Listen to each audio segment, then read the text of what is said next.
Hello and welcome to the channel. Today we're going to explore a topic that has fascinated humanity for thousands of years and remains one of the most challenging questions in modern science. The idea sounds bold and even provocative: consciousness is not born and does not die. Let's clarify an important point right away to stay honest and accurate. Mainstream science does not claim that the immortality of consciousness has been conclusively proven. However, there is a growing body of scientific, philosophical, and experimental arguments that challenge the idea that consciousness simply appears from nothing at birth and completely disappears when the body dies.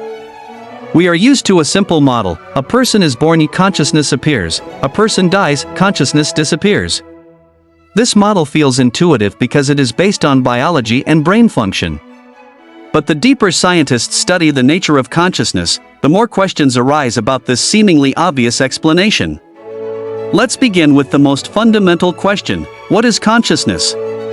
Despite enormous progress in neuroscience, there is still no universally accepted definition of consciousness, let alone a clear explanation of how subjective experience arises from matter. We can observe brain activity, measure neural signals, and identify correlations between brain states and mental experiences. But correlation is not explanation. There is no doubt that the brain and consciousness are connected. But connection does not mean identity. A radio receiver is connected to music, yet the music is not created inside the device. If the receiver breaks, the music does not vanish from reality, only the ability to receive it is lost. This analogy is not proof, but it illustrates that a relationship does not automatically imply origin.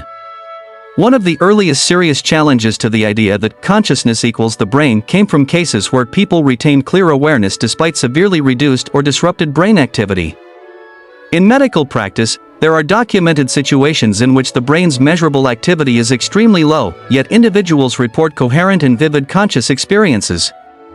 This does not prove that consciousness exists independently of the brain, but it does challenge the simplistic model of brain on, consciousness on, brain off, consciousness off. Near-death experience research deserves special attention here. It is important to emphasize that science does not claim these experiences prove life after death. However, in some cases, people report structured, meaningful awareness during periods when, according to classical models, complex consciousness should not be possible. These reports continue to spark serious debate within the scientific community and remain without a definitive explanation. Another important line of argument relates to the nature of information. Modern physics increasingly treats information as a fundamental property of reality, not merely a byproduct of matter. Within this framework, a key question arises: if personality is not only a biological body but also an informational structure, a pattern of awareness, memory, and experience, does that information truly disappear when the biological form breaks down? Physics does not support the idea of absolute destruction of information. On the contrary, in fundamental theories, information is preserved even when its form changes dramatically.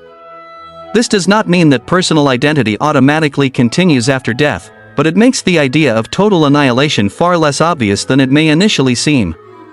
Quantum physics adds yet another layer of complexity. At the most fundamental level of reality, there are no sharp boundaries between existence and non-existence. States can be indeterminate, processes non-linear, and observation itself becomes part of the physical interaction. In some interpretations of quantum mechanics, consciousness is not treated as a random byproduct, but as something deeply intertwined with the structure of reality. It is crucial to be absolutely clear: quantum physics does not prove that consciousness is immortal. However, it undermines the long-standing assumption that consciousness must fully originate from matter and fully vanish with it. It leaves the question open, and in science, an open question often signals that the previous model was incomplete. Philosophy of mind has long pointed to what is known as the hard problem of consciousness. Why does subjective experience exist at all? Why is there an inner sense of being rather than mere automatic information processing?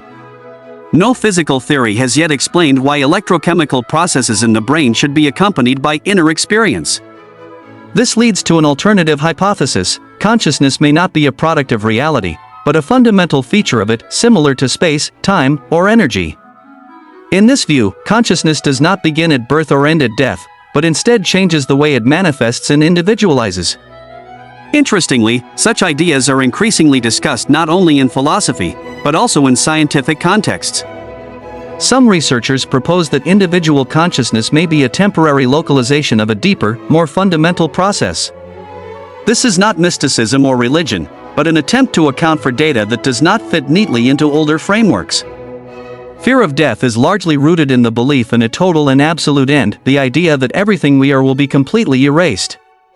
But if consciousness is not born in the conventional sense, if it is not merely a product of the brain, then death itself becomes less obviously a total termination. This does not mean we know what happens next. Science openly acknowledges the limits of its knowledge. But this very acknowledgement is one of its strongest points. When leading researchers say, "We cannot be certain that consciousness disappears," that alone represents a profound shift in how reality is understood. Why does the nature of consciousness remain so controversial? Because it touches not only science, but human identity itself. To accept that consciousness may be fundamental is to reconsider everything, from the meaning of life to our relationship with death.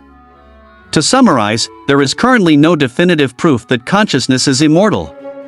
But there is also no definitive proof that it is fully born and fully extinguished. Modern science, philosophy, and physics increasingly suggest that consciousness is one of the deepest and most mysterious aspects of reality, and that simple explanations are no longer sufficient.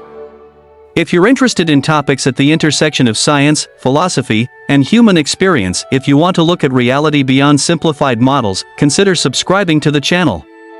Here, we don't offer comforting illusions, but we also don't ignore difficult questions. These are not final conclusions. This is a space for reflection. And perhaps a step toward a more mature understanding of who we really are.